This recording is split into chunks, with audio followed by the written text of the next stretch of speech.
Hi all, ಎಲ್ರಿಗೂ ನಮಸ್ಕಾರ. ಇವತ್ತಿನ ಎಪಿಸೋಡಲ್ಲಿ ಹಲಸಿನ ಹಣ್ಣಿನ ಇಡ್ಲಿ ಅಥವಾ ದೋಸೆ ಹೇಗೆ ಮಾಡೋದು ಅಂತ ನೋಡೋಣ. ಸೊ ಇದು ನಾನು ಫಸ್ಟ್ ಟೈಮ್ ಟ್ರೈ ಮಾಡ್ತಾ ಇರೋದು.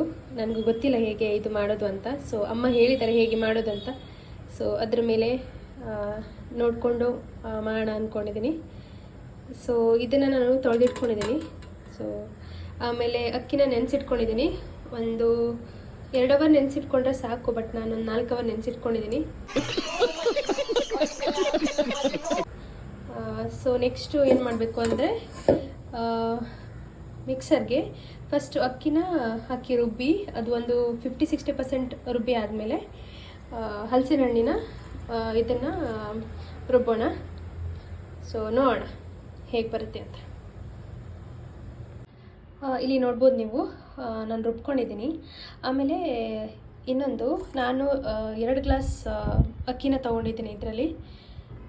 ಆಮೇಲೆ ಮೊದಲೆಷ್ಟು ತೋರಿಸಿದ್ದೀನಲ್ಲ ಅಷ್ಟು ಹಲಸಿನ ಹಣ್ಣು ತೊಗೊಂಡಿದ್ದೀನಿ.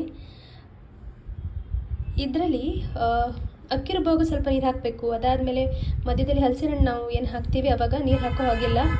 ಸೊ ಇದೊಂದು ನೆನ್ಪಿಟ್ಕೋಬೇಕು ನಾವು. ಸೊ ಇದಾಗಿದೆ, ನೆಕ್ಸ್ಟ್ ನೋಡೋಣ.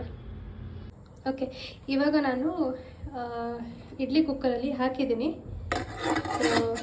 ಇದನ್ನು ಒಂದು 15 ಮಿನಿಟ್ಸ್ ಬೇಯಿಸೋಣ. ಈ ಥರ ಪ್ಲೇಸ್ ಮಾಡಿದ್ದೀನಿ ನಾನು.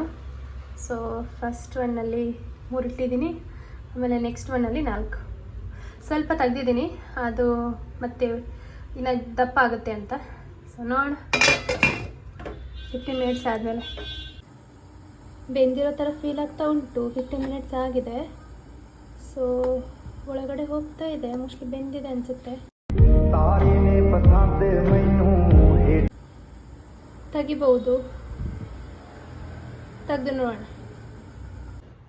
ಓಕೆ, ಈ ಥರ ಬಂದಿದೆ ಔಟ್ಪುಟ್.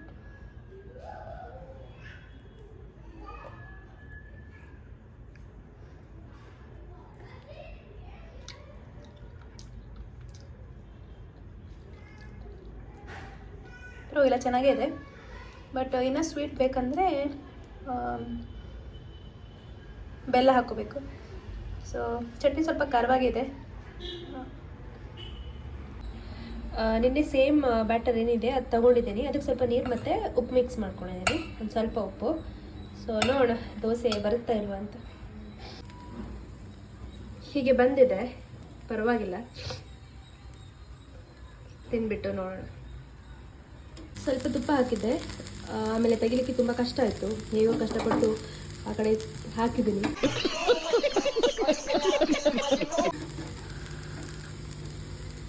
ಹೀಗೆ ಬಂದಿದೆ, ನೋಡೋಣ ತಿಂದು ಹೇಗಿದೆ ಅಂತ.